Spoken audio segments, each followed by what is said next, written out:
Hello and welcome to episode 145 of Masters of the Forge, the special 9th edition release episode. Hi, everybody.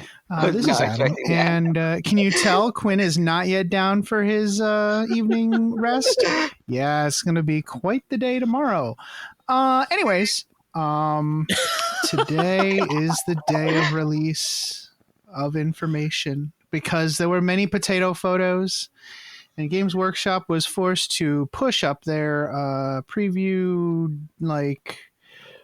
0-hour deadline for people to put out content, and we didn't have anything finished yet because we pride ourselves on quality and wanted to have a good episode ready.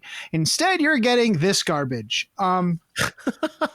We quickly farted out some notes for I would say a kind of a first blush response, and to give as much information as we feel is appropriate given what we know.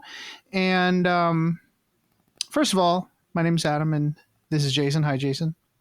Hey, Adam. Hello, everyone. And Mark. Hi, Mark. Hi, Adam. Everybody knows Mark because he's been doing the Altar of War campaign with me.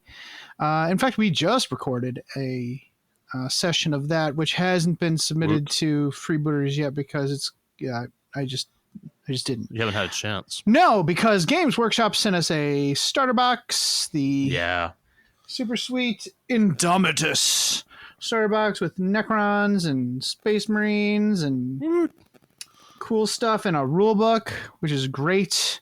We just found out what the price is going to be. $199 US. What?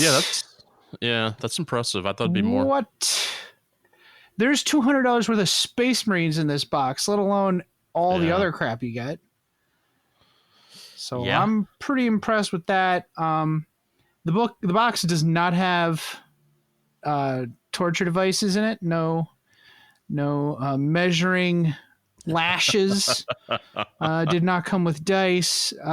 It's definitely less of a new player get started box, more of a it's exactly what people are going to buy it for, to expand their armies and get started from 8th to 9th. It's got 2 box protector posters in it, which is nice. Usually there's only one little poster in these starters, and it usually gets jacked up by all the plastics because it's the intent of it is to protect the box from inside out punctures. Sometimes if a box takes a fall, it'll the stuff inside will actually poke a hole through the box. And that's what those are meant to stop from happening. But they put 2 in because they know people like getting them. So and in fact, one of them does have a bunch of marks and rips in it, and then the other one is totally fine. Great. What's on there? What's on them? Is it the same thing? Oh, it's the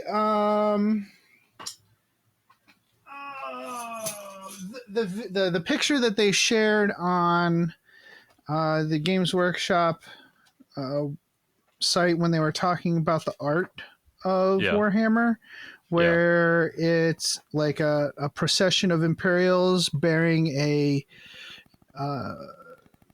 casket through the darkness, and in the background there's a city on fire. It's pretty sweet, but it's monochrome. It's not the actual art, it's a monochrome of it. Cold monotone, or monochrome, so blue. It's pretty cool. That's cool. The rules layout and everything, the box is really nice. It's a high quality box, comes with $500 worth of stuff for $200. All the rules are the full rules, so all the characters and stuff have.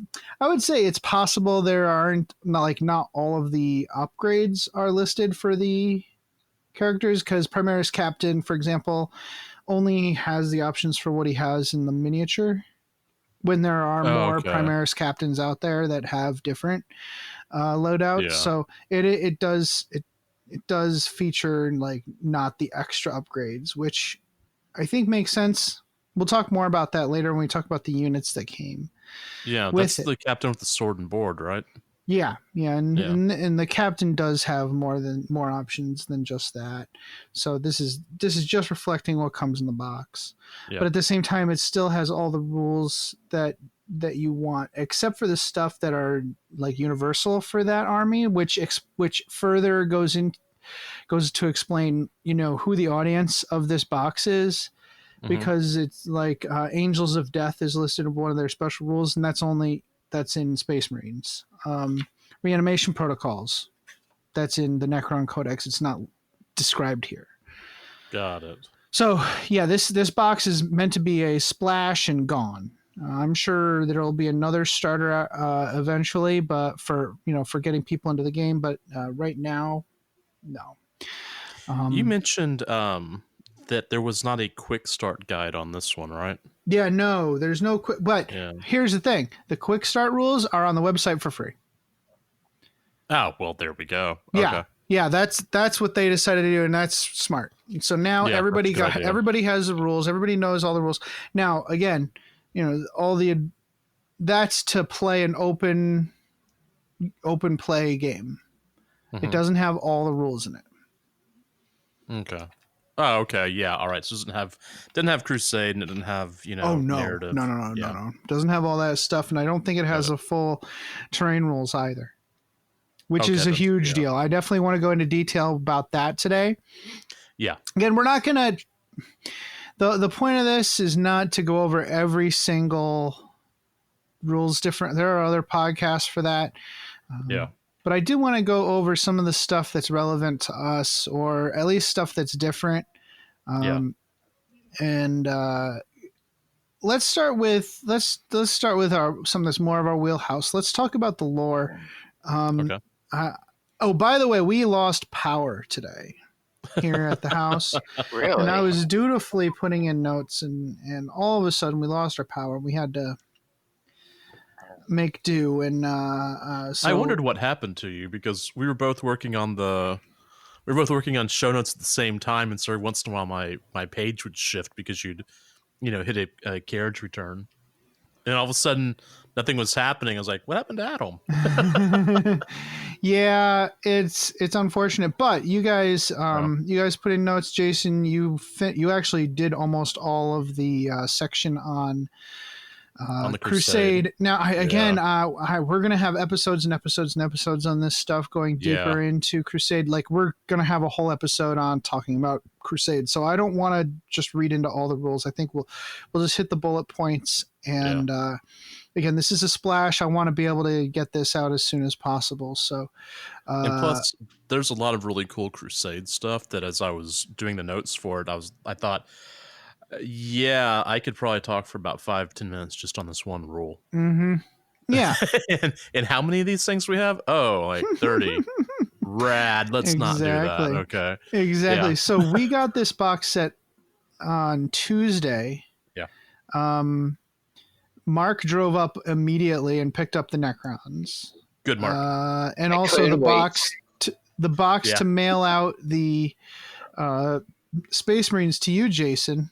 And they ended up in a totally different town in Texas. Let me see. Hold on.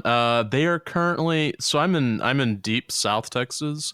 They are currently hanging out in Hunt, Texas, which I actually had to look up because I had never heard of it before. And it's a very small town just outside of Kerrville. Now you may be thinking, "Where's Kerrville?" Good. Okay, so that's this really small city out. It's like 100 miles from San Antonio. It's just like, okay, cool. So it could come in tomorrow. It might come in, which tomorrow's gonna be Friday, or it could come in on Monday. I will start putting it together once I get it, and post some There's pictures. not much else we can do. Goonhammer's going to have an article on the miniatures probably before we release this. I was talking to some of the guys. It's already up, yeah. So it's fine. And still, Mark, your input on the Necron miniatures will be very helpful, I'm sure. Yeah, definitely. Jason, we'll talk about those later. Anyways, let's talk about some of the lore. I'm not going to go into all the lore because I think a lot of this is probably going to be covered in Pariah when it comes out. I don't want to spoil any of that.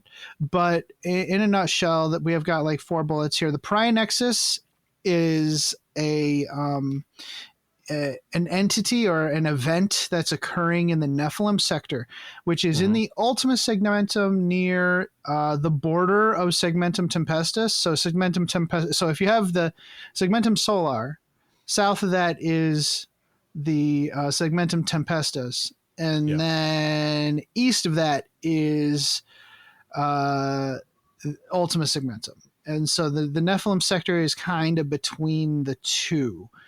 In the it's the deep south of the of the galaxy. Oddly enough, that's where my orcs are right now. Actually, that's where my orcs are hanging out. So we'll see. So it's within spitting distance of Rin's world and Nocturne, which are homeworlds of the Crimson Fists and the Salamanders, respectively. But it's also not near Ultramar, but it's near enough Ultramar that this is where the Ultramarines come in. Yeah. I would like to read just one paragraph verbatim from the lore here that describes the Pariah Nexus. Some eldritch force radiates from the benighted Zendu system, which is a great name. It's close enough to Xenu where we're just like, oh, I wonder if this has something to do with the Christian Scientists. Who knows? No. Okay, let's keep going. The Mormons? No. Which ones is it? No, Scientologists. Scientologists. That's right. L. Ron Hubbard. Yes, L. Ron. This is where L. Ron's from. Anyways, from the benighted Zindu system to sever real space from the warp, it stretches like a shroud of crawling unease that settles across world after world. Those planets engulfed are swiftly rendered stilled. Stilled. We read about this in one of the stories for Pariah that we discussed in the last episode, actually. One by one, living minds are smothered and souls snuffed like guttering candle flames. So I guess someone mentioned that this was a trope in an anime or something, and it's like, dude, you realize that trope? I'm pretty sure this is a trope that was actually used by one of the sci-fi authors from the 30s. Anyways, warp travel within the Nexus is massively curtailed, with navigators reaching desperately for empiric currents they can barely sense, and ships suffering catastrophic malfunctions as they attempt to force their way through the Nexus's entangling shroud. Astropathic communication is strangled. Only faith seems to stave off the threat, and even then, it is but a temporary reprieve. So the Necrons are obviously responsible for this encroaching darkness from Zendu. There's a really cool map of helpful map of systems in the book that detail which planets have been stilled and what the threat level of each planet is in case you wanted to run a campaign there. Right. So Silent King Cesaric is the last of the Silent Kings, and it's his plan to eliminate chaos once and for all. It's his main driving force. Humanity certainly is a difficulty, but eliminating chaos is his main goal, and he doesn't care who dies, which flesh bags perish in that effort. Right? The Noctilith obelisks on Zendu are harnessing the energy of that world's star. And, so the Necrons are at that higher level of sentience and scientific advancement where they're capable of harnessing the power of the full power of a star, which is an incredible amount of energy. I won't get too much into it, but there are these levels of societal advancement, and the ability to harness the power of a star is one of the higher levels of advancement. And we saw that with one of the dynasties actually was already capable of doing that. Yeah, that was the Mephrit's deal. Is that what their deal was? So it stands to reason that, and we'll talk a little bit more about this in a second, Cesaric is calling his people home. So at least for now, it seems that a strong will and miraculous faith in the Emperor provides a strong defense against the Pariah Nexus. So Space Marine, Sisters of Battle, they can operate with almost no hindrance throughout the region. And this harkens to the video that they put out. It's the faith in the Emperor and the iron will of the Space Marines that keep them going even when they're overwhelmed with this Nexus or just the fear and horrible war that's been waged upon them by the Necrons. So Cesarek has promised the dynasties, prior to the Great Sleep, that their dominance over the galaxy would be reinstated. Everybody has their own idea of what that was supposed to look like. It doesn't matter to him. It's just the point. The whole point is to reunite their kind into a huge juggernautable force. Just like the orcs, if the Necrons actually manage to do that, that's a big problem. And I think these huge, whether the Pariah Nexus thing works or not, it's important that he execute these grand gestures of power and ability so that it draws even more of the Necron species, I guess you could call it, back into the fold, because each group has their own knowledge and each group has their own specialties that they can bring to the table and expand his power base. The whole point is to take over the galaxy once and for all, or take it back, as far I think that they would say, So what do you think about that, Mark? What do you think about that kind of storyline? Does it seem too jump the shark, or is it something you can get behind? And moreover, I think I can guess, but I think the Machine Empire might be on the side of screw you, Cesarek, or I think Mondo will have some choice word for Cesarek, because it sounds like he was integral to this whole becoming Necron thing, which Mondo has a few critiques about. So it sounds like a new rival is propping up, because Mondo has been trying to unite the Necrons under his banner, and it seems like two people are going to be courting the Necrons for a big conglomerate. Ooh. Yeah, and who knows whether the Stormlord will ally or not. Some of the dynasties are allying immediately with the Cesarek, whether through negotiation or conquest. And others are still looking for a way to reverse the curse of the Necrodermis. And there are some that are just trying to expand their own power base. Good luck to that last group. Yeah. But I mean, it's possible that Imhotep is of that last group, and he's pretty big, pretty powerful. So we were going to move on to talking about the Space Marine models and how they go together and everything, but instead we'll just talk about these specific units. Okay. And we can we can look at them and say that they are cool looking when they're painted by the heavy metal team. Or sorry, the heavy metal team. Sorry, pardon me. The H is silent. The H. Jesus. Sorry, no, the H is silent. The H. Please, the H. Okay. Yes. Yes. Should emphasize that apostrophe. So, Primaris Captain, this dude has this dude is awesome. He's got a relic shield. I've noticed. So they're going through this. There's a few things we've noticed. The shield improves his save characteristic by 1. Yeah. So he goes from a 3+ to a 2+. And the relic shield ignores mortal wounds on a 4+. That's pretty sweet. I like that rule because I think that's way more fun than a storm shield. Yeah. One of the things that I had written on there was what I call it the sword and martyr board. Even in Death Duty does not end. I loved that mini whenever they released the image of it on on the not opening day, but whatever they called it when they did the reveal. But I'm just kind of really looking forward to building and painting that.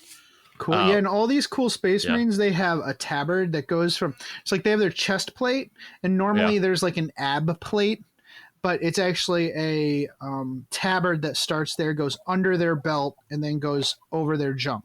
And it looks like all of the elite types, the elites and HQs have that. Next is the Primaris Lieutenant. He's got the key thing that's special about him.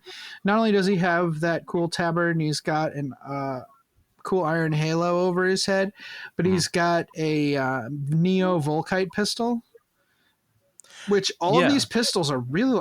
Has the heavy bolt pistol always been 18-inch range, or is this the first appearance of the heavy bolt pistol? Heavy bolt pistol shows up somewhere else. Anyways, 18-inch pistol, sure. Neo Volkite pistol is a 15-inch pistol, which shoots twice, strength 5, damage 2, but each unmodified wound of a 6 inflicts a mortal wound, which is pretty cool. What do you think about this guy, Jason? Let me see. One thing. Okay, so I wrote some things down. Notice how the helmet has a Grey Knight helmet design? Oh yeah, it does. Look at that. It's like the Crusade pattern or whatever. Yeah, that caught my attention really quick. The other question I have is, he does have a sword. Is that a relic sword or a master-crafted power sword? Master-crafted power sword. Strength plus 1, AP minus 3, damage 2. Okay, good, because, I normally equip all my stuff with swords because I like the way it looks, and then, hey, it's strength 4, so it's back to the Space Marine pillow fight. Yeah, so it would be strength 5 with that relic sword, which is really nice. Rad. Okay, cool. Primaris Chaplain, we've seen this dude before. He's got the sweet Absolver bolt pistol, another 18-inch range pistol, strength 5, AP minus 1, damage 2. He's got the Corrosius. He's just cool. Are you gonna put him in your army, dude? So I've never painted or even built a chaplain, like, ever. But I'll probably go ahead and do it just because I might as well. I'm not sure. I don't know. He probably needs to have more relics like hanging off of his whatever, just because it's Blood Ravens. I would think that a Blood Ravens chaplain is like the chief repo man. Like he's the one that just decides, like who has to give them what. Like, oh yeah, these guys owe us money. These guys owe us. We need to repo. He's the main repo guy. He's like Dog the Bounty Hunter. Okay, so he's like a claw hammer, and maybe a pry bar. Yeah, he needs a crowbar or a raven bar, I guess. Yeah, there we go. Judicar is awesome. Yeah. He has a Tempor Mortis and a Executioner Relic Blade and Absolver. I think the Absolver Bolt Pistol is for all the pissed off Space Marines, and the Heavy Bolt Pistol are for the less pissed off Space Marines. So he gets an Absolver. He's got this Executioner Relic Blade. I did some searching around, and there's a literal Executioner Blade that was like this back in medieval times in England. But I'm pretty sure that one was not +3, strength +3, AP minus 3, damage 2. That is with amazing. Mortal wounds on 6s. Yeah, it's pretty great. Great. The blade actually gives them a 4+ invuln against melee weapons because he parries the. Wait, what? Yeah, isn't that great? It's like ting ting ting.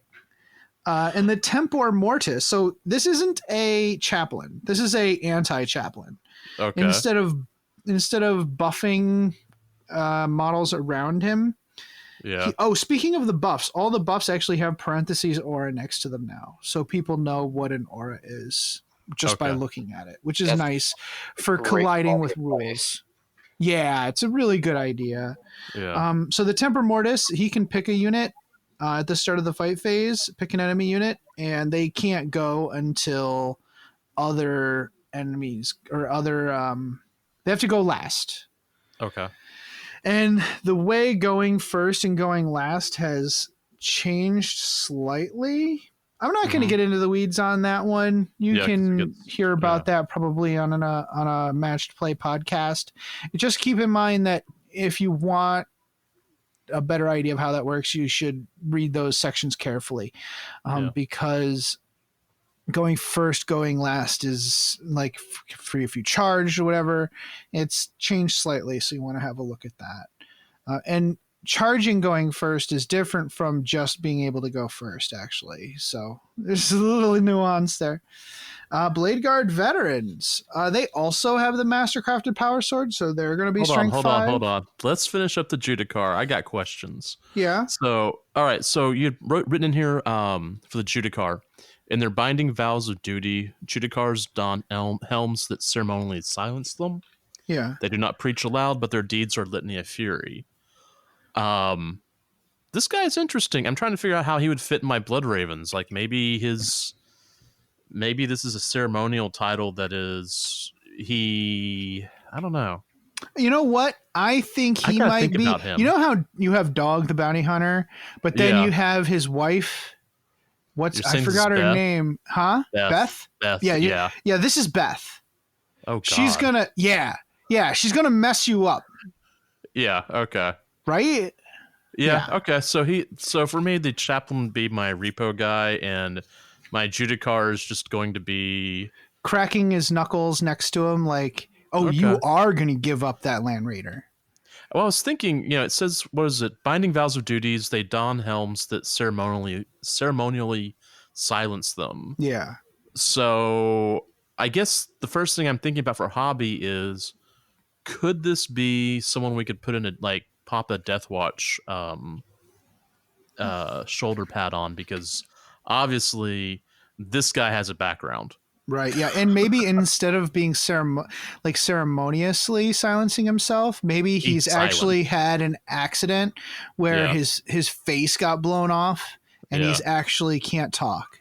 Yeah. That's those guys. They usually give a Vox quarter or a Vox unit, Vox caster, but maybe he decided not. I don't want that. I'll just take a vow of silence. I mean, it's really, he's really interesting looking, and I'm trying to figure out how I can shoehorn him in there.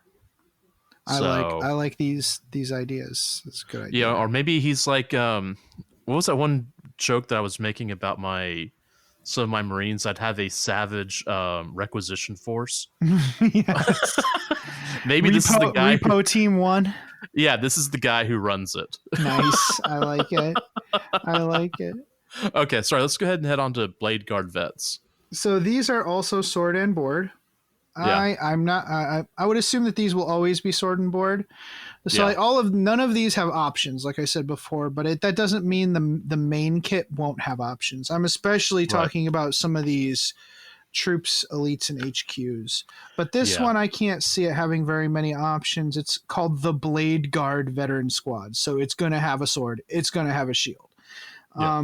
The sword is just a Mastercrafted Power Sword, but that does make it strength 5, which is very helpful against making sure you're not wounding on 6s most of the time. Yeah. I can't think of anything that's toughness 10 these days, actually. It's mostly the best you're going to do is 8, right? Vehicles. Most vehicles are 8. Stuff, like Titans. Yeah, 8 is the most you're going to get there. What about monstrous creatures? 8? No, like 7, 8. 7 or 8? Okay. So most of the time you're wounding on 5s, and there's a bunch of auras in here that either reroll 1s on wounds or add +1 wound or do mortal wounds when you roll a 6 to wound. So they're doing okay. Their storm shield is different. I don't know. Has this changed in the past? I don't play any armies that have storm shields. So I know that you might. Yeah, Mark, you have a Custodes army, right? Yeah, for them, the Storm Shield is just a 3-up invul save. Okay, so they've changed that. Storm Shields are going to have a 4+ invuln, but improve your save heuristic by 1. I hope this is true for all of them going forward. Yeah, I think that's... Well, here's the thing. In the main rules, the maximum save bonus you can get is a +1. Yeah, I saw that. Having said that, I've seen this in a bunch of places here. It says improve the save characteristic by 1, not +1 to the save roll. Yeah. So it gets past that cap. Yeah. So they go So from these guys could hide in cover and still have a 1+ save. Yeah. Okay. But one's always fail still, right? Yeah. Okay, so Absolutely. But then there's AP involved. Yeah. So I like that better than a 3+ invuln save. I think that's that makes AP weapons much more valuable. Yeah. So then you have the Blade Guard. Oh yes, I've still got questions. Yeah. Let me see. These guys feel like a Zone Mortalis force. Oh yeah. You could definitely use that for Zone Mortalis. And this entire list, everything we've looked at is Zone Mortalis. Hey, we've got swords. We can close quarter. Except for the Outrider squad.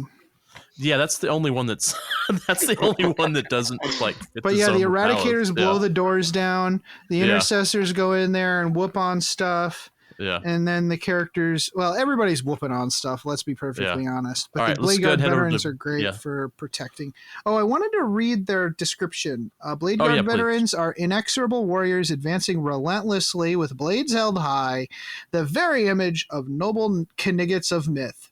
Seconded from their chapter's elite first company of veterans. Each of these vastly experienced Space Marines has fought to preserve the Imperium across uncounted worlds. They have 3 wounds each. Really? They're not messing around. Yeah, they're not messing around. Are they elites? Yes. Okay. And then we have the Blade Guard Ancient, which is an Ancient usually carries a banner, and this one is no different. It's got the banner. It's got 5 wounds. It's a Primaris Ancient. He's got the heavy bolt pistol. 5 wounds. Yeah, all the junior characters of the Primaris have 5 wounds. All the senior senior characters have 5 or 6. Okay. Where the captain has 6. Okay. The Blade Guard Ancient, he's also got the Blade Guard motif where he's got the tabard and everything. Like these would be great for Dark Angels. And the Astartes banner is +1 leadership, and also it's got the if you die you get to shoot thing, or fight. Of course. But he's also got a Deeds of Heroism aura, which affects only other Blade Guard. And they add 1 to hit rolls when they're within 6 inches of the Ancients. Oh man, I'm going to be redoing my army. Okay. Yeah, the captain isn't a Blade Guard. It's really just these elites here. Yeah. He's pretty cool. Intercessor Squad. Okay, so the Assault Intercessor Squad.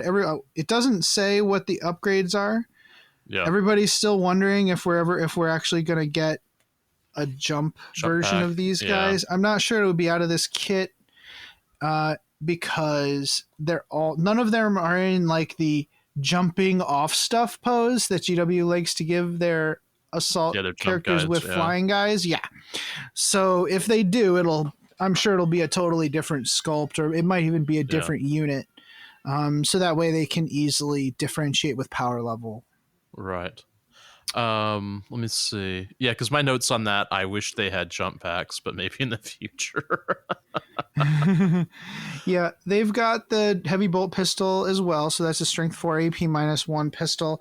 Oh, and the Astartes chainsword, that's the new one. It's strength user AP -1, at 1 additional attack. So it really, we've always said that the chainsword should, even back in 5th edition, we felt it should have been AP4. That's some sort of negative 8, yeah. And back then AP4 meant it blew through everything armor 4 or worse. But in this, a -1 AP is great. The sergeant can have a plasma pistol. Outrider Squad, these guys get +2 attack on the charge.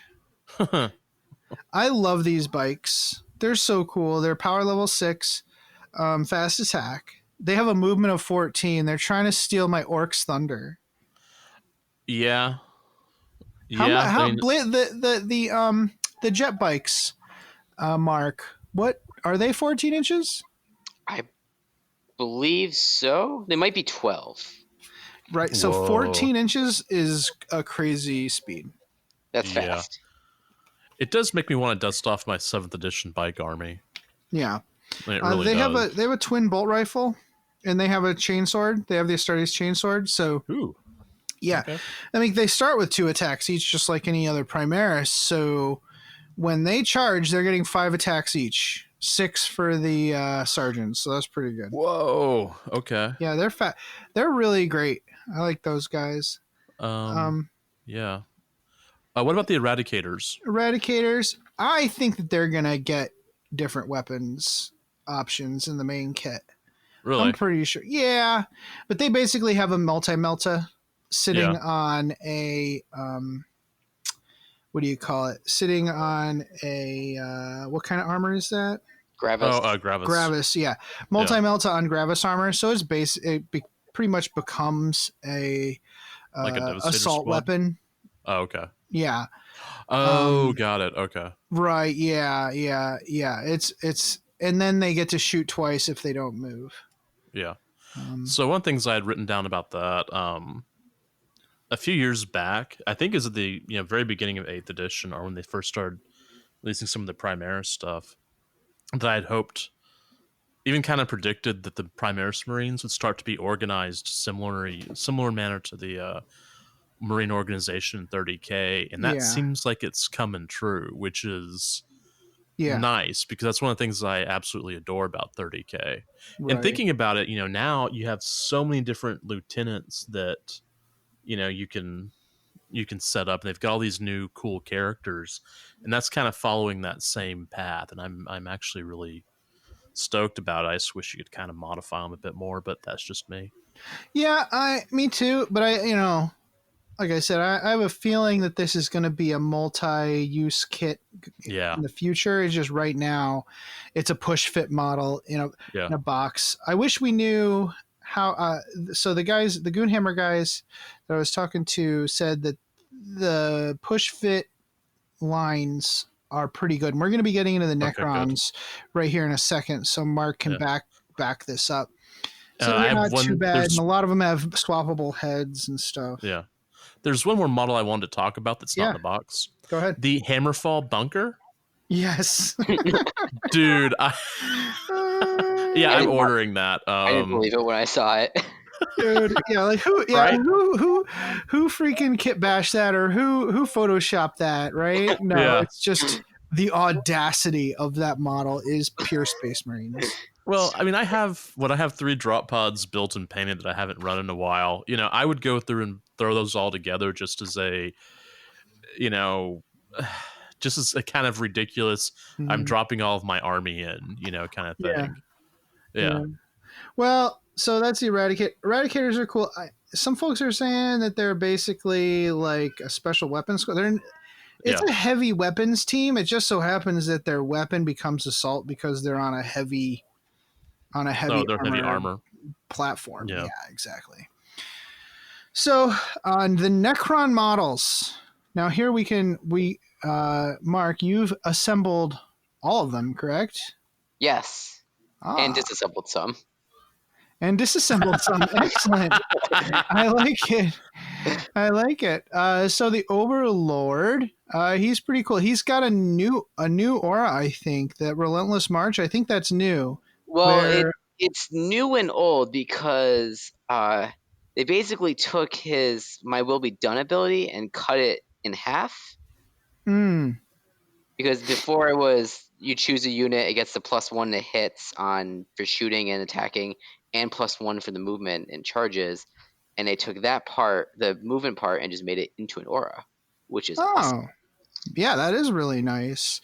And did they have a tachyon arrow? Okay, so yes, they did. That only one model in the current codex has it, and that's I believe Trazen the Infinite. So now it's just a normal thing, which is cool. 120-inch range, assault 1. What? Strength 12. AP -5, damage D6. No. Once per battle. Go back to range. 120 inches. You don't like a super las cannon strapped to your arm? Everybody's got one of those. Oh yeah, that's right. I left mine in my car. Yeah, there you go. Okay. Never leave home without one. I forgot to send you the picture of the Overlord's assembly instructions. I hope this isn't the one that you had to disassemble. No, that's not. The Overlord went together pretty great without the instructions. Because it's on the back of one of Jason's instructions. I figured. Otherwise, that box, by the way, splits really well. There's there's only one sprue that has a Necron and a Space Marine in it, and they are split down the middle. There's no. That's good. Yeah, unlike the old Dark Vengeance, where all the Space Marines were intermingled with the Chaos guys. It was like, oh my god. And it makes sense if they're gonna sell these stuff separate eventually. Yeah. And especially now they do the easy build like individual kits that they sell with like a couple pots of paint and whatever. Yeah. So yeah, the Overlord's cool. The Royal Warden. Now I have a note here. Do you think you'll make a Machinia into a Royal Warden? See, this is actually sort of the conundrum I'm facing now. Is we got all these cool new Necron characters. Am I redoing all of the Machine Empire's key players with these new sculpts? Because she doesn't have a big gun, right?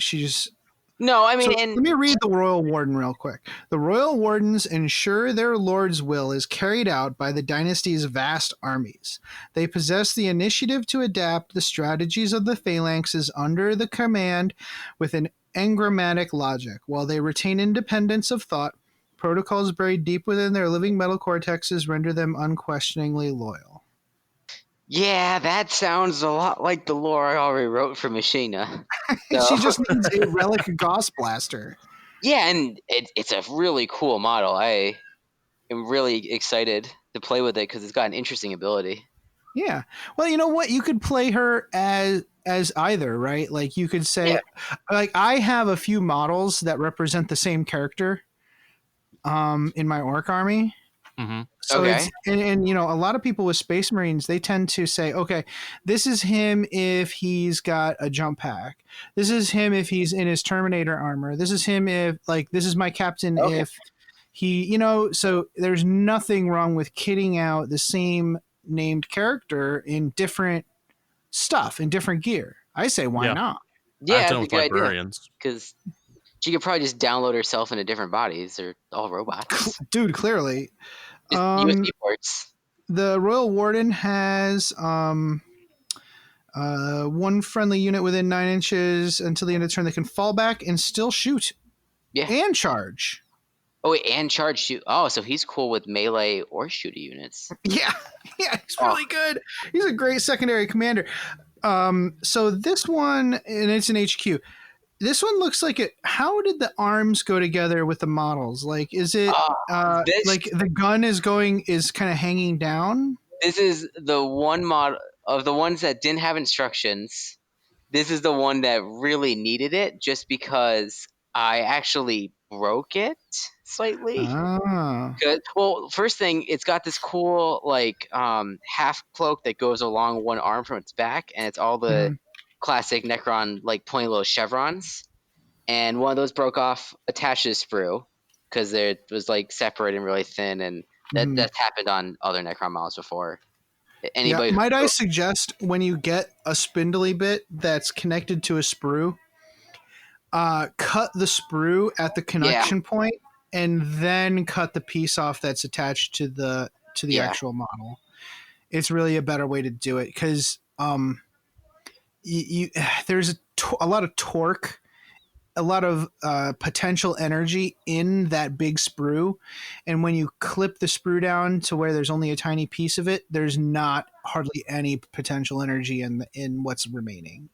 Yeah, so unfortunately it's only one of the little chevrons that broke off, not like the whole thing. It's in the back, so I'm not really that worried about it. But the other thing is I had the order mixed up for how to put together the head into the chest and stuff, so I accidentally warped the little pistons that sort of attach to the neck.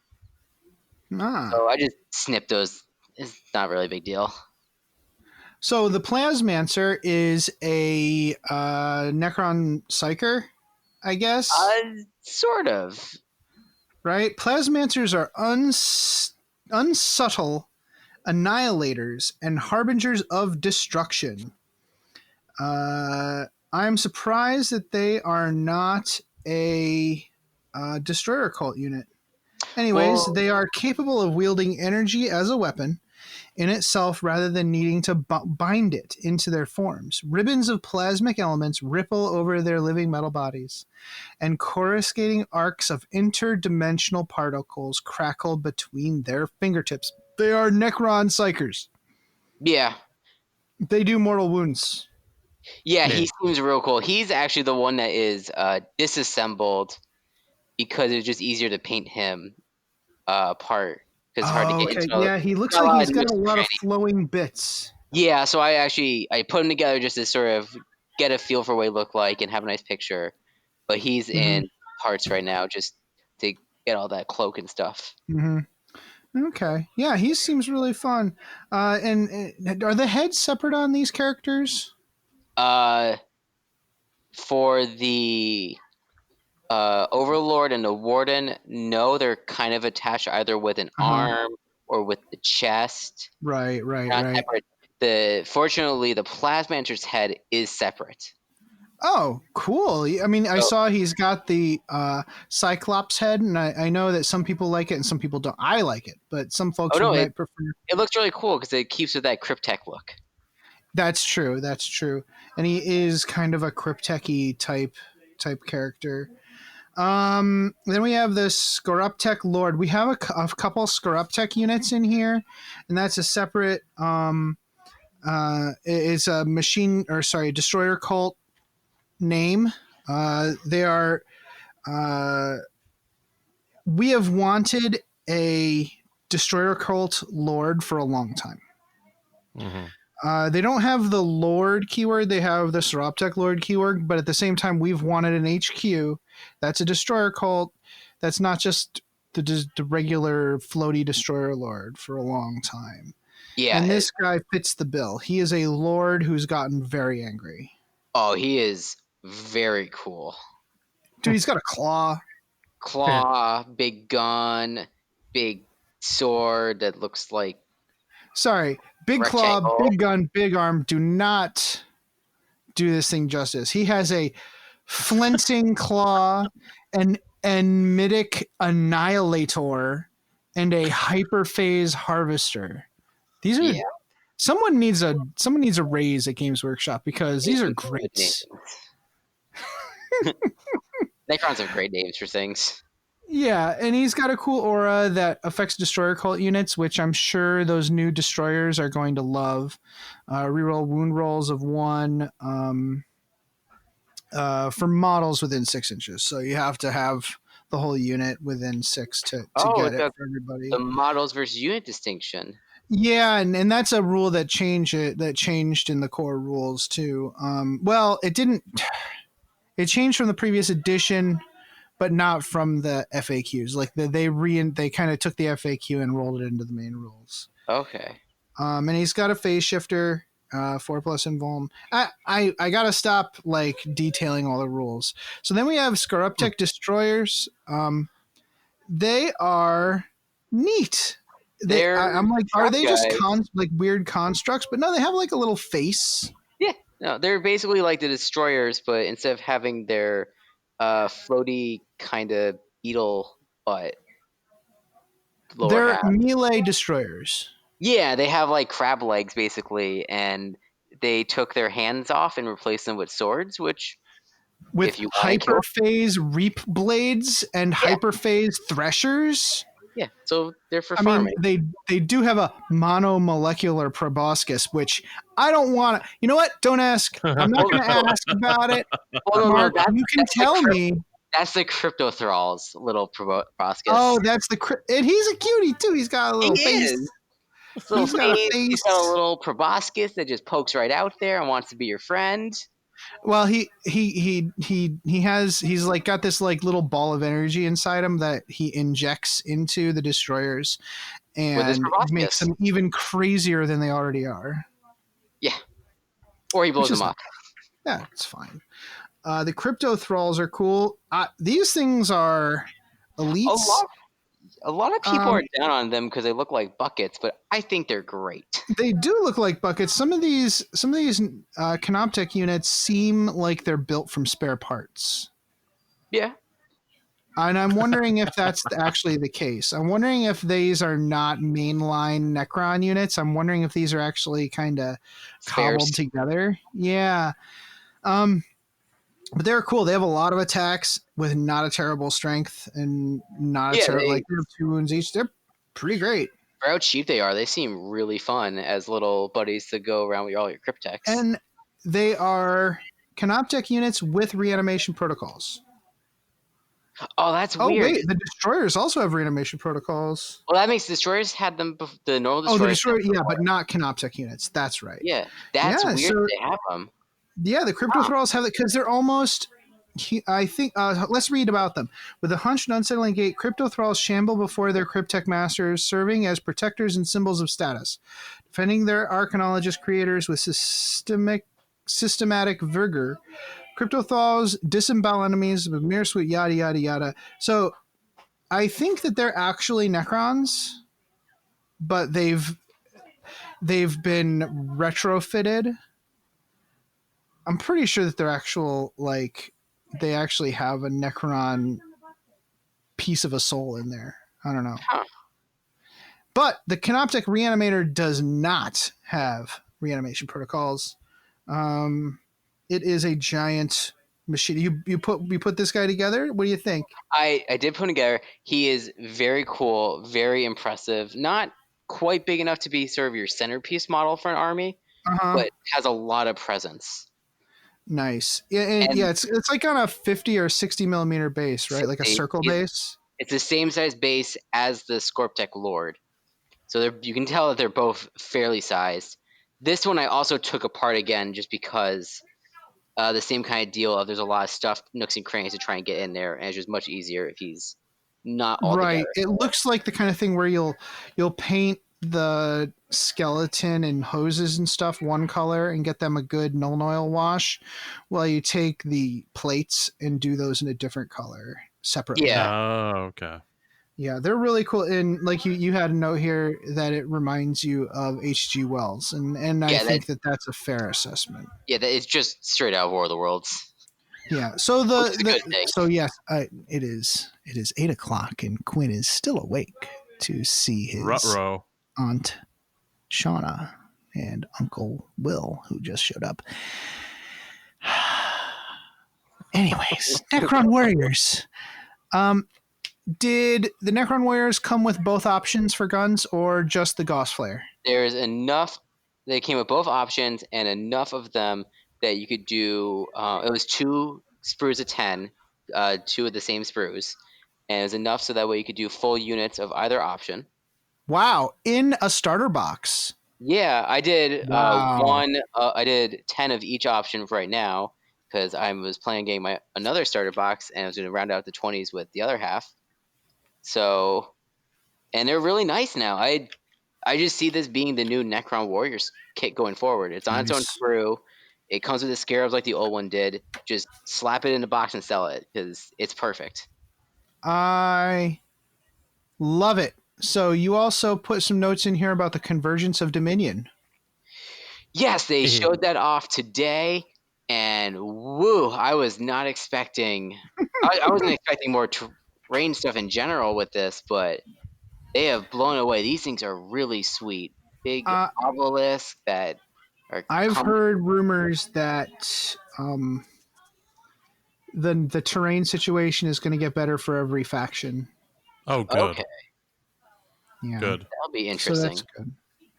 I'll be honest, that terrain feature I would pick up. I don't play Necrons. Yeah, just even if you never use it and just use it for like a display board or just on your gaming table, it looks really cool. Yeah. Okay, yeah. So Jason, for the core rules, did we want to go over? I know I want to go over the big terrain changes. Yeah. I know you had some interesting things to some notes about the main rules, but I think Yeah. you got stopped partway through. Do you want to like hold off on just the main rules chat for now? Or do you have some things that you wanted to bring up? Let me see. There's a couple of things that I was kind of curious about. I mean, I Okay. went through and added in some stuff, Mhm. just because. So we are going to go ahead and bounce into rules chat then. Yeah, let's do it. Cool. Okay. So a couple of things. I mean, I'm not going to put all the notes in because I put in a lot of notes. Mm-hmm. So there's now 2 data sheet styles. Mhm. So there's like a current data sheet, and then there's a condensed data sheet. And the condensed data sheet looks like a Warcry data sheet, to be honest. You know, it's a lot of icons, not a lot of text, which Right. I don't know how I feel about that. I don't know. Right. Let me use it for a bit. That was one thing I don't like about Warcry is that, you know, you just kind of see here's an icon and throw dice for it, and I don't always know what's going on. But Warcry is very easy to get around, so that's not an issue. Any shorthand is going to Yeah. assume you know things. Yeah, that's very true. I'm And assuming you it wouldn't want to much. use that for a starting point for somebody. Yeah. All right, so there's that.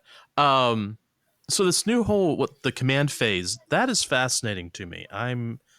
I find this interesting because if you have a battle-forged army, in the command phase you gain 1 command point, Mhm. which is very similar to Kill Team, which is one of my favorite things about Kill Team because it's a low command point game, and every command point means something, you know? Yeah.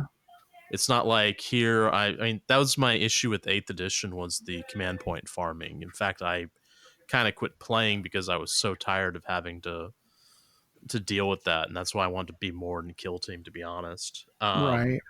So this is new. This is cool. I don't know if I talked about this, but now detachments cost command points, and Yes. I like that. Yeah, building armies is really interesting now. You don't build an army based on how many command points you're going to get out of it. You build it based on how you want to assemble it.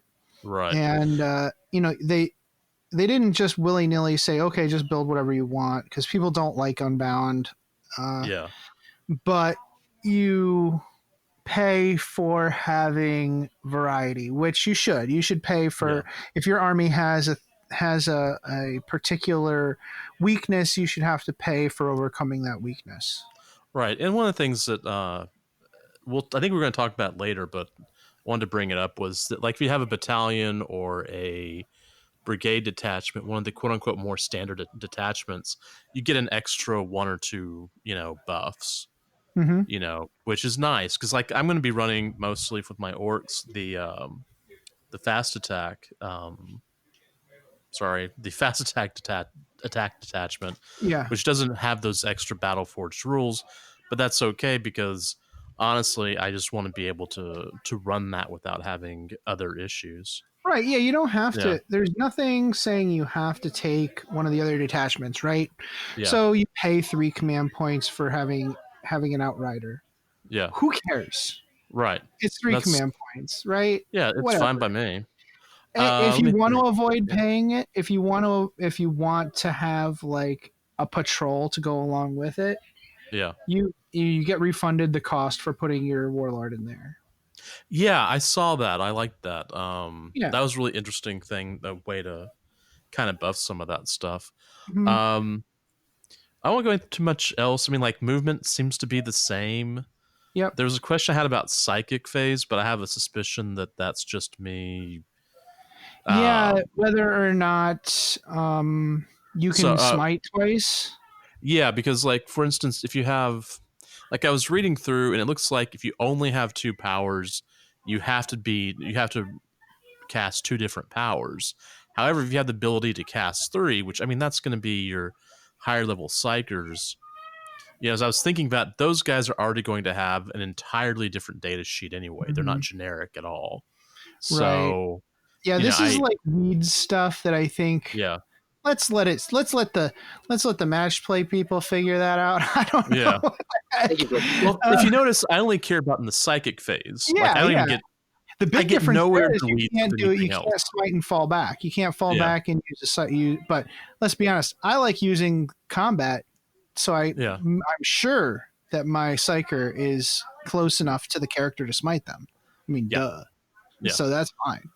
Well, the nice thing is there's a new that new Inquisitor that has the dragon. She can smite anyone within 18 inches because she just sends her dragon up to smite for her. That's so awesome. Okay, cool. That is rad. That is so much fun. Okay. Let me see. Shooting phase. I mean, there's all sorts of really cool stuff in there. We won't go into it. Charging, mostly the same. There was one thing about charging that I really kind of like. If you're charging multiple units, you have to reach all the units. Yeah.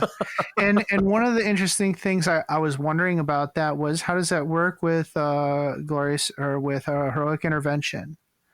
I was worried that, so right now one of the feel bad things is if you forget to announce that you're charging characters, if they do a heroic intervention against you, they're going to be able to attack you, and you won't be able to attack them.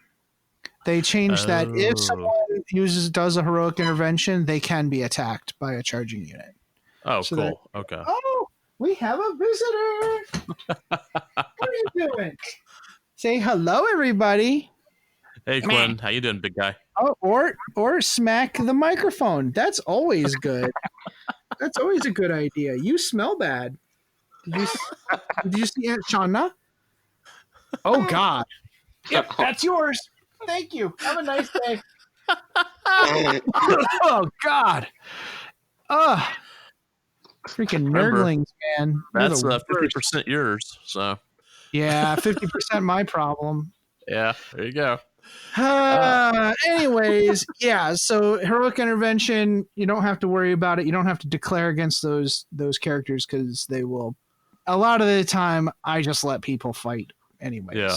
I'm not going to be like, oh, you forgot to declare your charge against my character.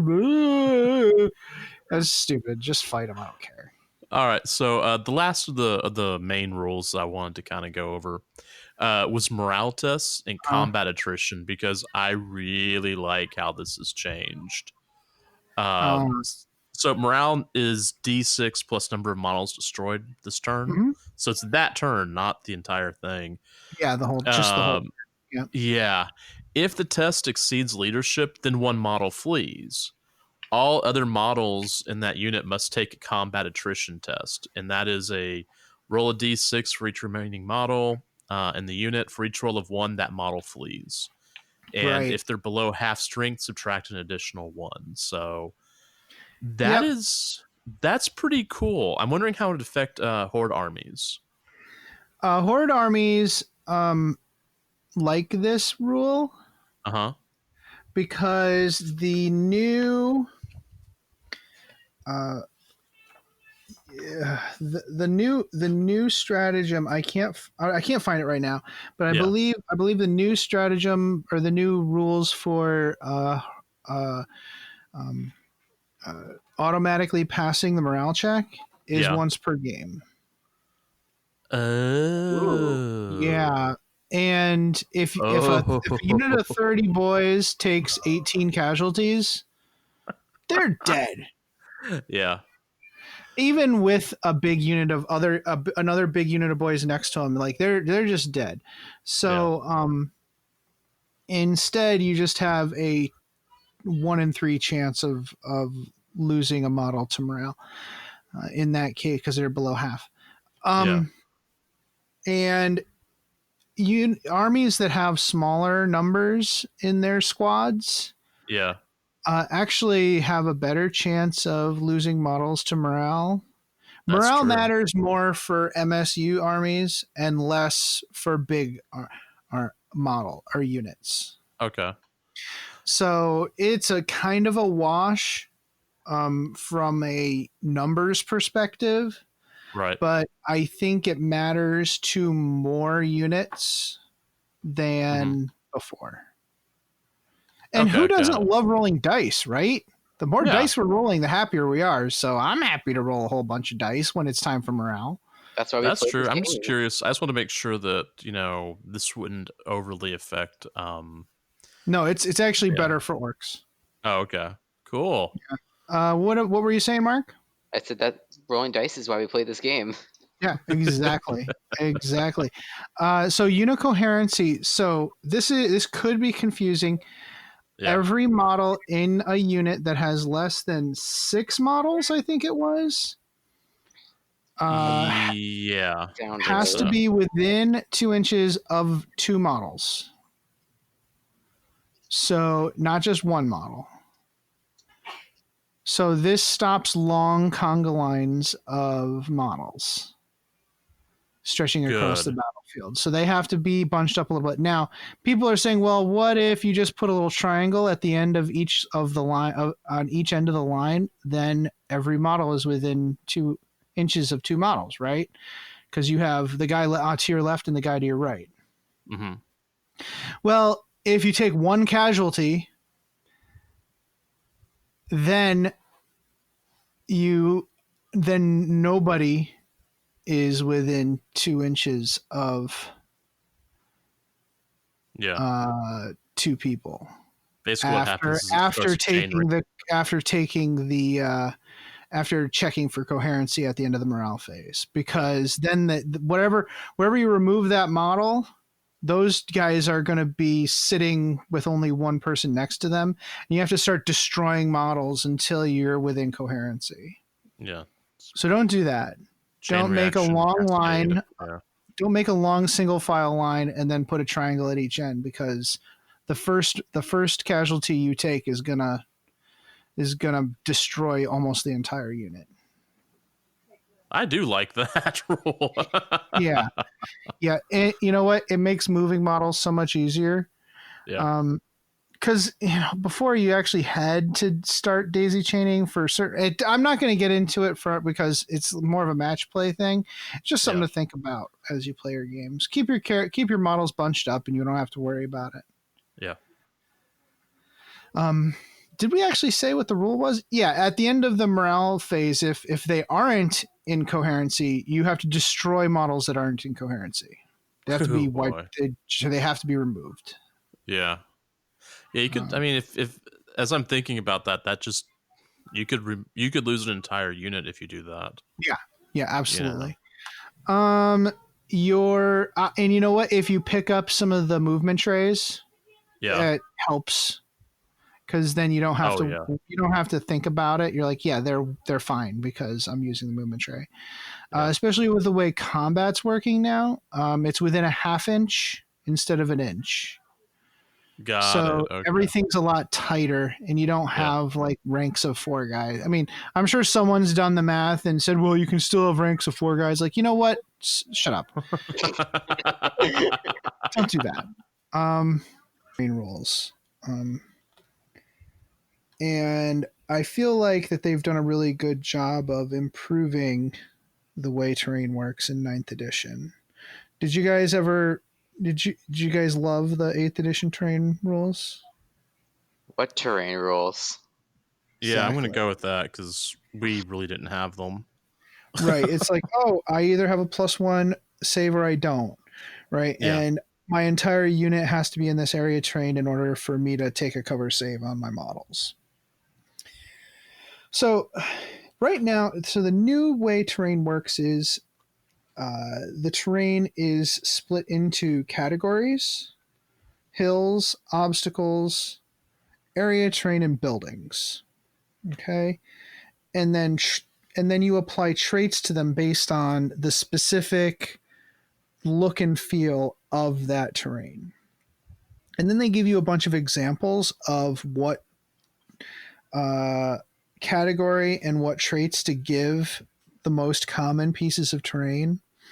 Let's for an example, let's do the ruin, the barricade, and the woods, because I feel like those are ones that everybody has in their collection or at their game store.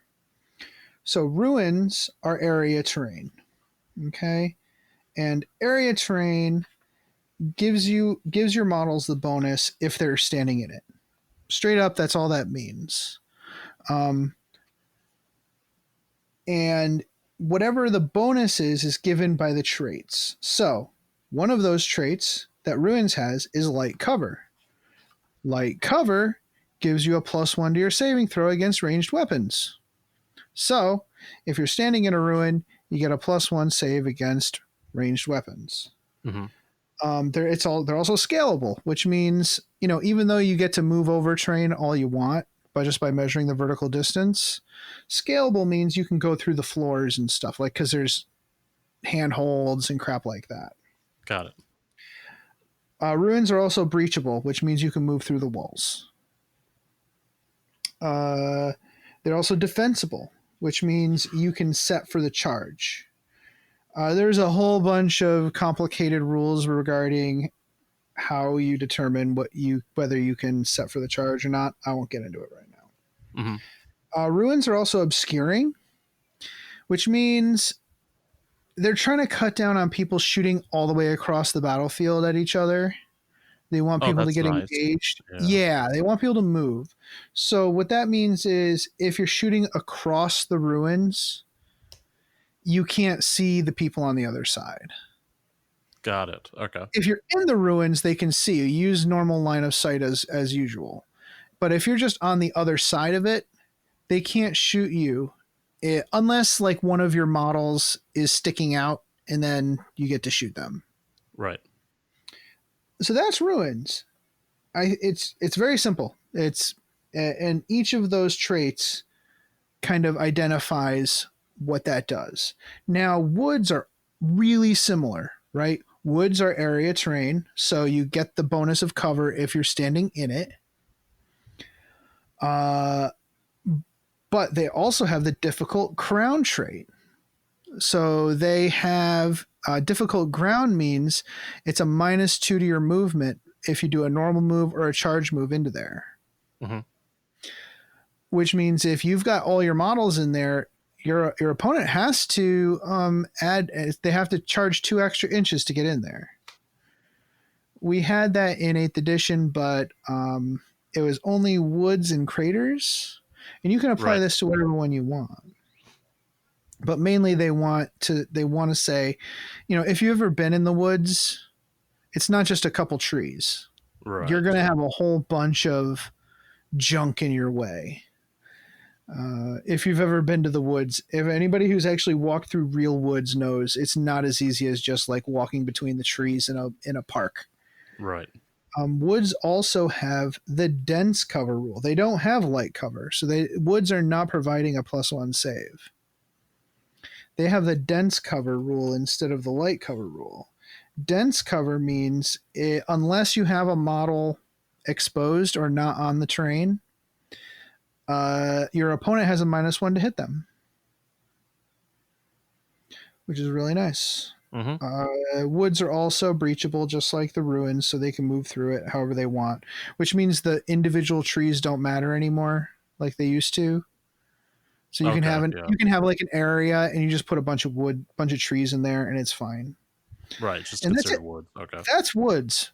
-2 to charge and move through it, -1 to hit someone standing in it. And again, the dense cover rule doesn't apply to the models that are in it.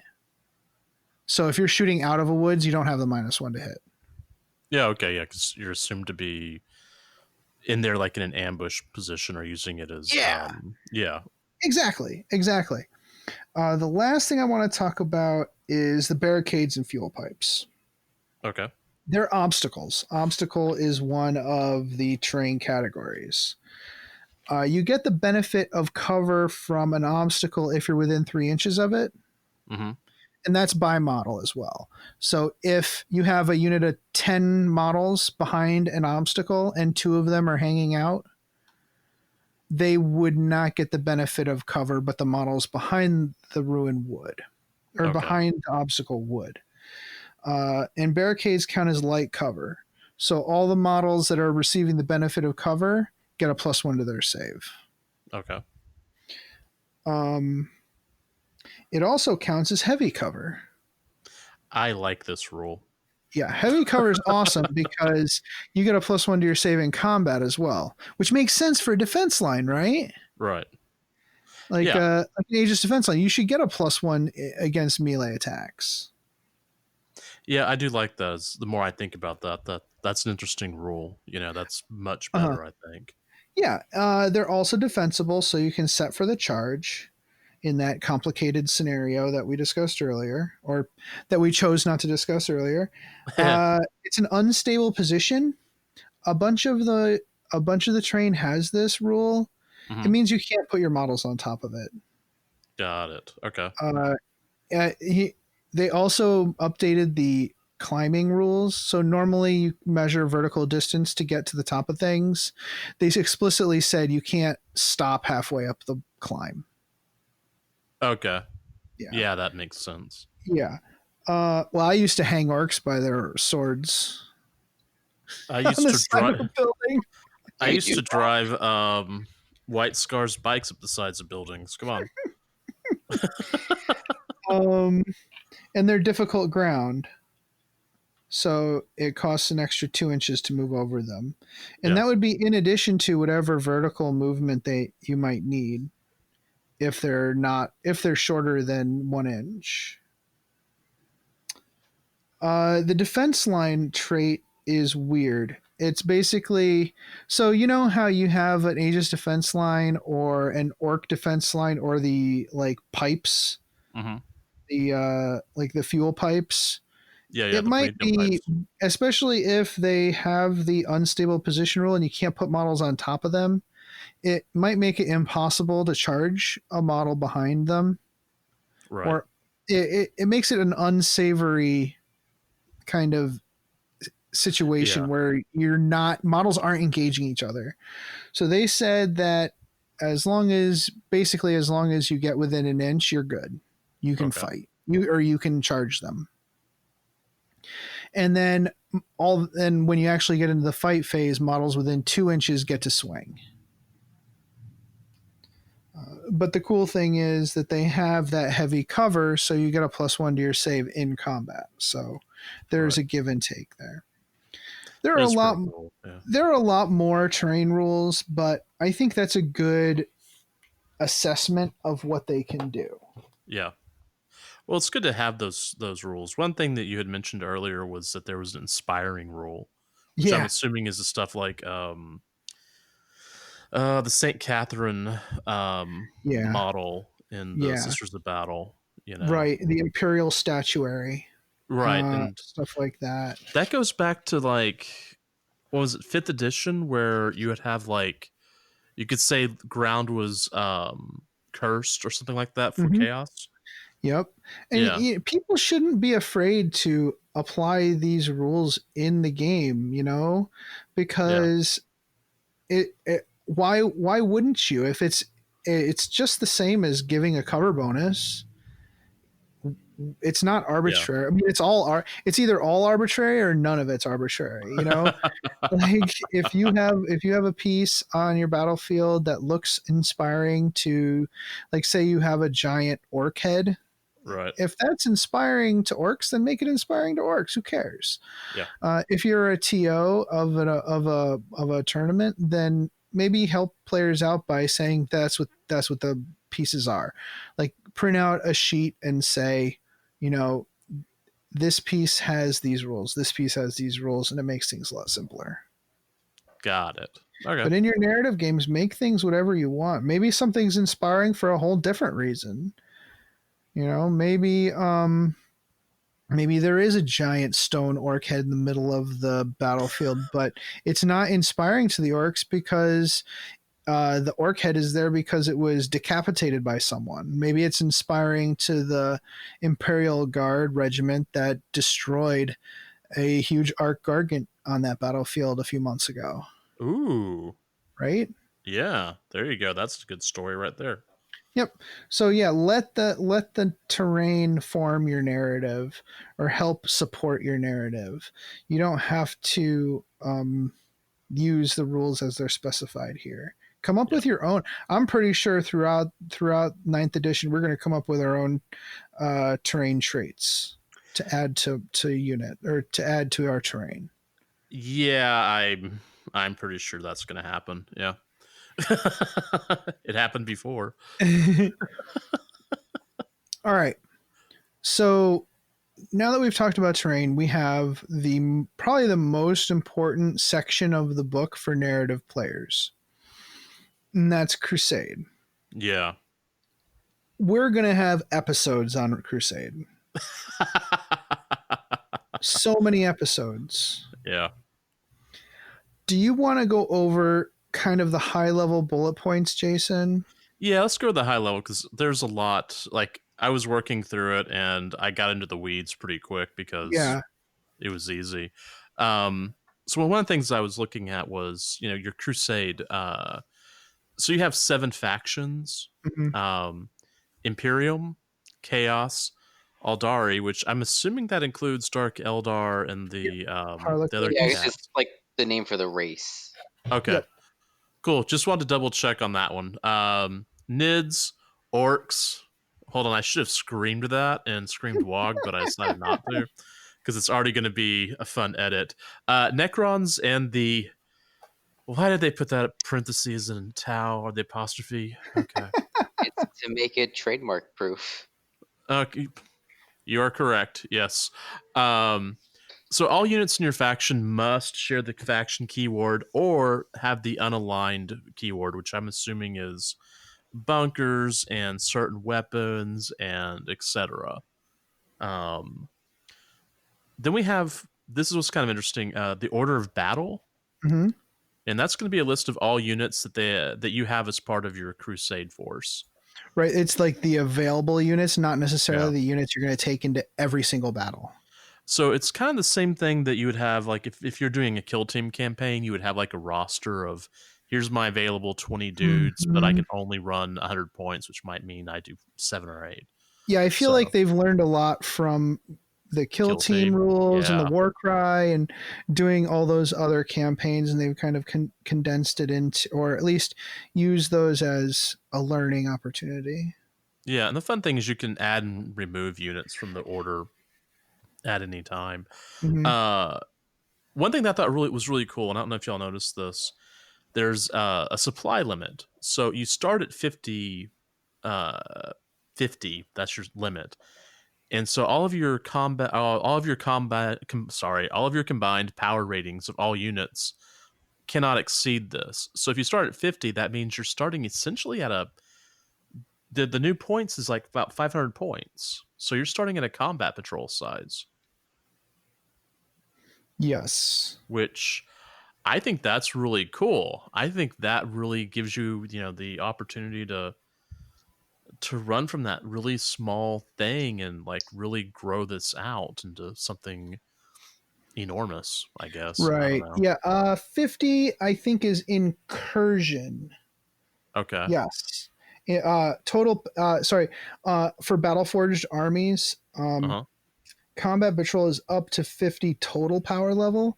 Yeah. That is of both armies combined. Ew, okay. So the reason they do that for the power level is because in narrative play, you sometimes have unbalanced armies fighting each other. Yeah.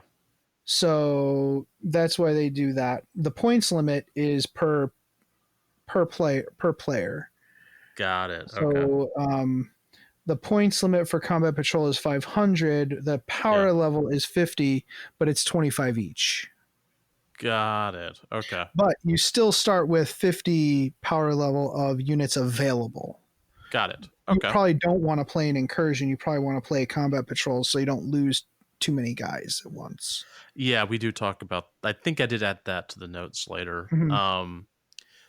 Next up, we have like battle tally, requisition points, and other information. Battle tally, that's the number of battles using the Crusade force. And you have requisition points. Which, that's kind of interesting. You can use these requisition points to purchase upgrades, and we'll talk about that later. Is it just upgrades, or do you purchase units with requisition points as well? I think it was, hold on, let me double check. I did write this down later. Oh, okay. Cost requisition. Okay, so requisition points. So if you're going to do requisition, It costs points to purchase. You can never have more than 5 requisition points. Okay, so let me see. Each battle you play earns a requisition point, and oh yeah, these are purchased before or after the battle, not during the battle. Just so we're all on the same, Oh, come on. What's cool about That this would is be a cool special rule, though. It like would if you be. wanted to spend requisition points and like call in a favor or something, Yeah. or even if you're playing like a little tournament, if you're doing a Crusade tournament, doesn't mean like super match play breakneck. You could do a tournament where you're playing Crusade armies, and you could like say, dude, I'll give you 3 requisition points if you come in and help. If I can borrow one of your units that you're not using in the current game, like okay. And reinforcements. If you bring them in as reinforcements in your game, if you pay requisition points to your friend, that would be so cool. Anyways, sorry. So yeah, the cool thing is that with requisition points, you can purchase fresh recruits, meaning you can go through and make your units a little bit larger, rearms, resupply, which I forgot what that meant, but there's lots of other cool stuff in there. Okay. That's kind of why I quit adding stuff in here, because it got so deep into the weeds. Yeah. Where was I? Let's see. Okay, yeah. Then Crusade cards. All units have to have a Crusade card with a bunch of details, models, numbers of models, weapon and war gear loadout, total power rating of the unit, keywords. If it's a psyker, is that psyker? What's their known powers? Yeah. All sorts of interesting. There's a new book there's a Crusade like journal that they put out. Yeah. Right. And I assume that's what this is for. Oh yeah, definitely. Like I was reading this just after I had read about that journal, and all I could think of is, oh yeah, that's what this is for. Let me think about what else did I have here. Oh yeah, you have to go through and list like battle honors, any battle scars, current number of experience points. Oh, and this is really important. When you add a new unit to your order of battle, it starts with 0 experience. Okay. Good. None of this Monty Hall stuff where it's like, here's my unit of so and so, and they've got 5,000 experience points. No, 0. There, deal with it. Yeah, and then let's see what else. Talking about experience, this is kind of what I was really curious about. So when you add an order or a unit to your order of battle, it starts with 0 experience. Experience is gained by battle experience. So if you have a unit that gets to the end of the battle, they gain an experience point. All right. There's another one called Dealers of Death. So they get 1 experience for every 3rd enemy unit it has destroyed in total, which I notated that my Dragstas would love this. In fact, there's one Dragsta who would really adore that. Just one, but we're not going to name him. The hammer is my Dragsta. Pretty much. Yeah, good. Thank you for not giving the full name of the hammer. All right. Marked for Greatness. This one's really cool. At the end of a battle, you can select one unit that has a Crusade card that was part of your army list for that battle. That unit gains 3 experience points.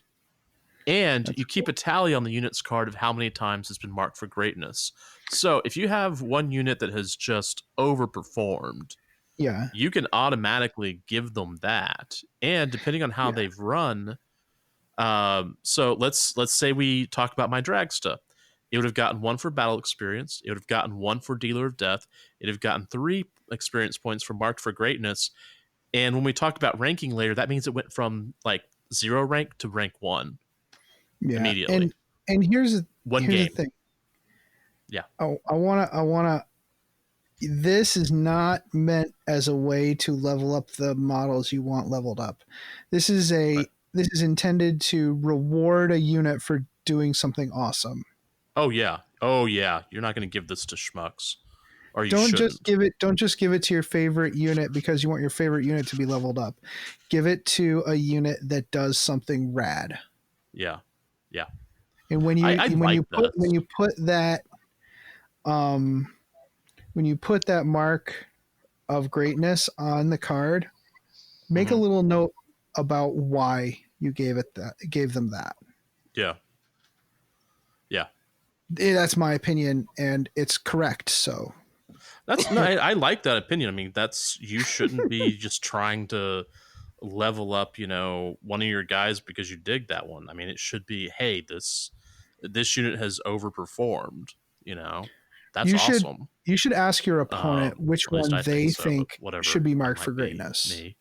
What else? Oh, this one thing. Some units never gain experience. So Right, I named remember reading that. characters, swarms, drones, fortifications, summoned units. Oh, so I can't level up my scarabs. Say that again? I can't level up my scarabs. Yeah, I'm sure that Iron Hands players are absolutely incensed about this. You mean what do you mean I can't? What do you mean I can't give my Bastion a experience points? This Bastion is a damn hero. Well, the nice thing about this, I mean, I like this because for my Thousand Suns, I'll summon in demons, and I don't think that they should, or at least the schleps. I don't think that the horrors should have that. My really cool demon prince, yeah, he's going to get experience, but the other stuff, nah. So I like that. I dig that too. What else? Requisition points. Basically requisition points or requisition points. That's just a way to pick up stuff to get new recruits, rearm supply. One thing that I looked at was rank and battle honors. Yeah, that's the coolness right there. Yeah, so experience points. So let's say I went through and gained those 5 experience points. I would then raise the rank and I would be able to get battle honors. It kind of reminds me of D&D. It's like, yeah, you level up and now you get a name. Before you were like a neophyte, now you're a sergeant or whatever they call it. So that's kind of cool. And the thing is that every time that a unit gets a battle honor, then it gets more Crusade points. There's all sorts of interesting things. And one thing that was really cool is that depending on the character trait, or depending on the type of unit, you get a different character trait. So let's say you got a level up on something. Well, just because it'd be a different chart. So your bike unit or whatever or your vehicle isn't going to get a better weapon skill or something like that. Does that make sense? Yeah. You can also use these to character traits, weapon enhancements, psychic fortitude, and relics. And I'm really curious about the relics because one of them's a Blackstone shard amulet, and that just sounds awesome. Yeah, all these special relics seem really cool, and I can't wait to see in general what Crusade stuff comes in the new codexes when they start coming in. I'm going to love kitting out all of these characters and units with special rules that are completely inappropriate for matched play. Yeah, I yeah. Dude, one of these requisitions is specialist reinforcements. So when you add a new Crusade card for a unit in your order of battle, so like when you get a new unit, you spend extra Crusade points to use a stratagem, like a unit upgrade stratagem on them. Right. So, for example, Ardboys is, I think, 2 or 3 command points. And it gives a unit of Orc Boys a 5+ armor save instead of a 6+ armor save. So, in order to use those unit upgrades, you would just spend Crusade points, and forever they'll have that unit upgrade.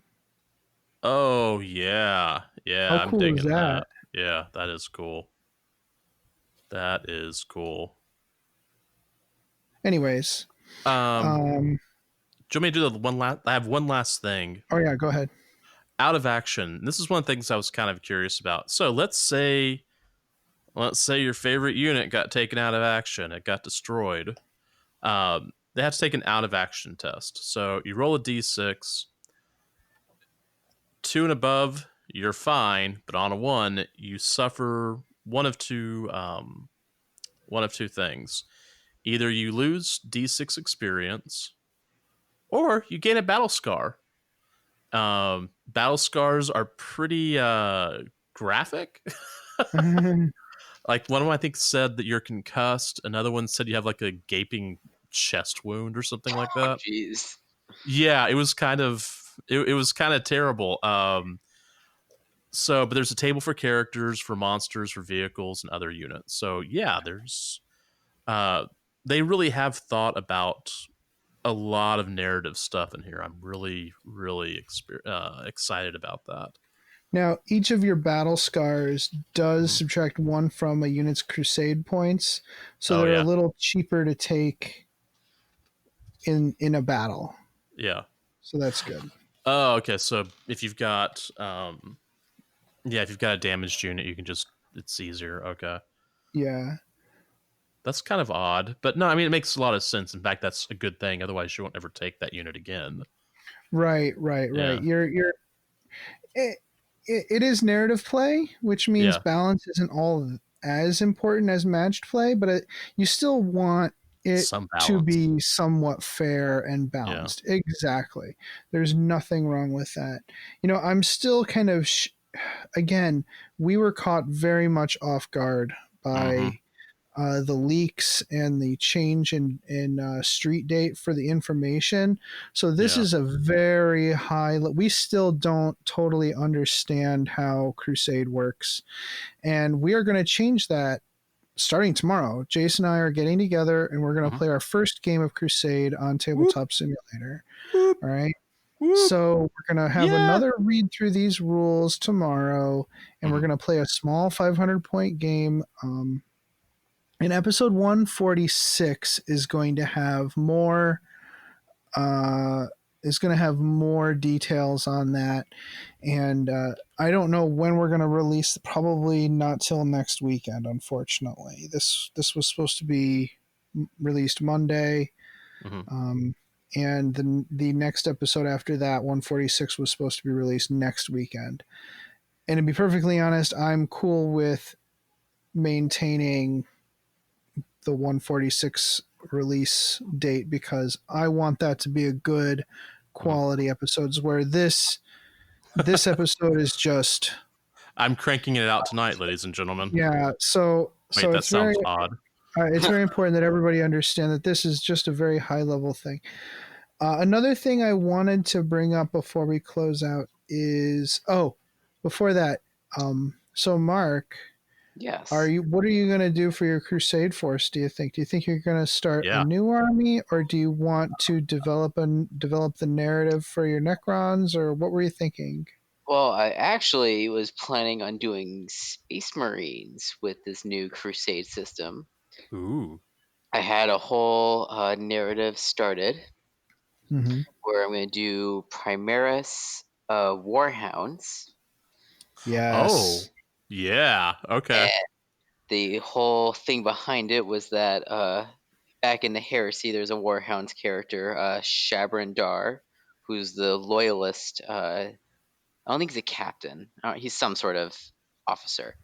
And he dies at Isfahan 5 with the loyalist world eaters, and I'm having him come back as a Primaris character. Yeah. And he's gonna bring some Warhounds that have been Primarisized, and don't tell Gilliman because he'll be mad. But with Call, that's like completely, that's cool. That's good. Paul needs to experiment, so he just brought back some maybe traitorous guys. He didn't know. They're all the same to him. I'm kind of after reading what is it, the book on him, what was it, the great work, where he has like, there's Call, but then there's like Call Minoris that hangs out with Gilliman. How do we not know that there's not a third one hanging out there, just like handing out traitor legions like candy at Halloween? just has a van and he's selling arms from the back of it. Yeah. Hey. I like that. I like that. Yeah.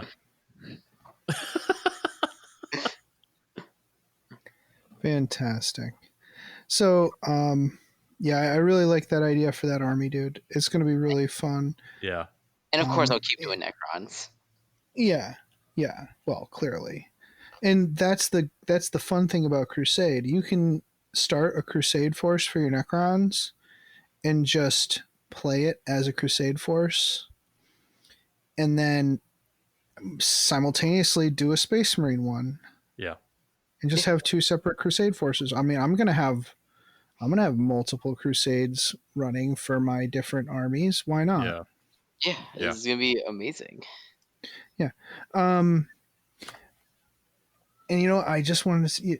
I think Crusade points is the thing that tells you how above and beyond powerful your army is based on the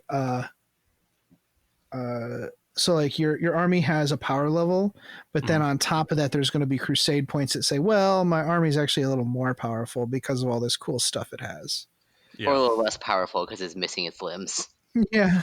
So like if you play somebody who has like a 50 power level army or a 100 power level army, you can say, well, you get a few extra command points to play with because my army is a little more powerful. Yeah. So I think that's about. Oh, I did want to mention, have a look.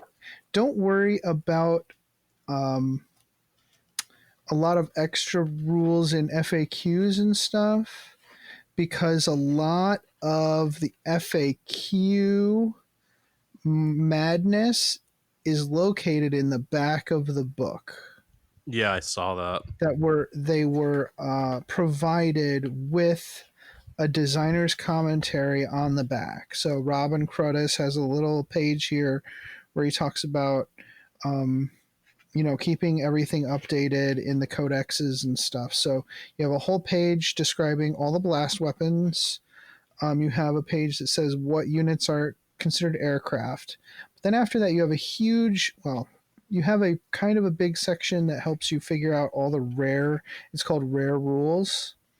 So it's kind of a universal special rule section. Yeah, I saw that. So how to adjudicate shooting again, how to adjudicate fighting again, always fights first, always fights last, attacker priority, resurrected models, explosions, units of psychers, ignoring the benefits of cover, like all this stuff that used to be universal special rules, but is in all these data cards. Mm-hmm. But there were questions about in previous edition. They clarify here. Oh, cool. In this appendix. Yeah. So instead of it being in an FAQ, it's here in the book. Actually, cool. Do hopefully less arguing. Yeah, so I would definitely check. Yeah, I know. I would definitely check out that rules appendix. They also have a glossary. Yeah. So the glossary has like charging, for example, ignoring wounds. It says, it not only does it say what page to find it on, it tells you what it means. It doesn't tell you the rules, it tells you what it means. So, for example, ignoring wounds. If a rule states that a model does not lose a wound, it is classified as ignoring that wound. Each time a model would lose a wound, it cannot make use of more than one rule that would allow them to ignore a wound. Page 222. Enemy. An enemy model or unit is one not in your army. Page 197. Double. When making a dice roll, a double is a roll that includes any two dice of the same result. And it doesn't even give you a page number because that's the rule. So it's a true glossary. It's not just an index. It's actually a combination index and glossary for the book. And the art is rad. Yeah. I'm looking forward to when this book is released because Well, yeah. It'd be nice to have it. It will be on pre-order Yeah. very soon. Yeah. Awesome. And I think, let me look it up, I guess. It's only fair that I actually look it up. Oh, so this weekend, I will, once Jason edits this show, I will release it. So, folks, if you're listening to this weekend at 1:45 BST or 2 o'clock onward, on Saturday, there's going to be a big preview. I think that they're actually going to be playing a game. Oh. I'm not sure how they're going to be doing that. I don't know if they're going to be doing it like by proxy, which would actually sounds really fun. Yeah. Or a couple of the folks in the Warhammer community team live together. Okay. Or they live with gamers. So Ben from the Warhammer community team lives with Carrie, who used to be on the Warhammer community team, and they could play a game. She has Necrons. Yeah. And he has Space Marines, so it only stands to maybe they're going to spend the next few days madly assembling and painting models to get them on the battlefield. Madly assembling, painting. Yeah, that sounds about right. That's Like, a good models at them. Yeah. Well, yeah, you did a great job, dude. I can't wait. I'd love to get get you to do some more in progress pictures so that I can post them. Yeah, Yes, I'll keep you guys updated with it. Mm-hmm. So yeah, I'm looking for it. So tune in on Saturday to the Twitch stream and see what folks are doing. Don't pay attention to the chat. No, yeah, stay out of that. Just ignore it. It's better. Yeah. Just ignore it. It's fine. But everyone, thank you please. so much for joining us, Mark. Thanks for doing this, Jason. Jason, thanks for editing out an entire 10-minute section of the podcast because it was terrible. We love you, Adam. It was perfect all in one take. Yeah. You know what? We used to do multiple takes a lot back in the Snorri and and Camille. Yeah. And Camille days because they had higher standards than we have now. Or we were less experienced than we are now. I think it's less experienced. Yeah. But thank you so much, Jason, for getting this hammered out tonight. I really appreciate it. And thanks, man. I'm gonna go have dinner, then I'm gonna do it. Yeah, well, clearly. Yeah. But it was very much short notice, and I appreciate the listeners bearing with us, and hopefully they won't judge us too much by this episode. But I think it was pretty good. I think we got some good information out there, and we'll obviously be doing a lot more. Jason and I, again, we're doing 3 games in the next week or so, and we're going to get an episode out talking about how our experiences with Crusade and how it worked for us and how much fun it is. I guess I'm showing my bias by saying that we're going to talk about how fun it is because I guess I'm assuming that it's going to be fun. It looks like it's going to be. I mean, it's going to be fun. I've already got ideas for the Judicar. I've already got an idea for a new Crusade force. I mean, it showed up while we were in here talking. Dude, don't be afraid to add some of those new units to your force and just like proxy it in Tabletop Simulator. Yeah. Oh yeah. Absolutely. Oh, yeah. You should pour over that right now and add some more guys to your army. Yeah. I'm going to edit this, and I'm going to do that. All right, guys. Again, thanks, Mark. You're welcome. Thank you for giving me the models. Well, of course. No, we're happy. Well, we're going to make you pay for it one way or the other. I know. As soon as we can there's play one last thing we forgot. What? Play the game the way you want to. As long as it's Crusade. Good night, everybody. All right, good night, everyone. We'd love it if you could give us a positive rating and review on iTunes. If you'd like to keep in contact with us, you can follow us on Facebook or Twitter by searching for Masters of the Forge. And you can follow our hobby progress on Instagram with the hashtag Masters of the Forge. You can also contact us at mastersoftheforge@gmail.com if you have any questions. topic suggestions, or if you'd like to advertise your creative hobby endeavor. Thanks again for listening. This podcast is protected by the Creative Commons Attribution, No Derivatives, Non-Commercial International License. More information about this license and contact information if you have any requests can be found at our blog, mastersoftheforge.com. The music used in this podcast was made by Podod of the duo Sublevel 3. The track is used with his permission. It's such a good feeling to play games your way. It's such a happy feeling 40K'ing away. And when you throw dice with story in mind, it's such a wonderful way to unwind. It's a good feeling, a very good feeling, the feeling you know that we'll be back when the fortnight's new, and we'll have new ideas for you, and you'll have things you'll want to talk about. We will too.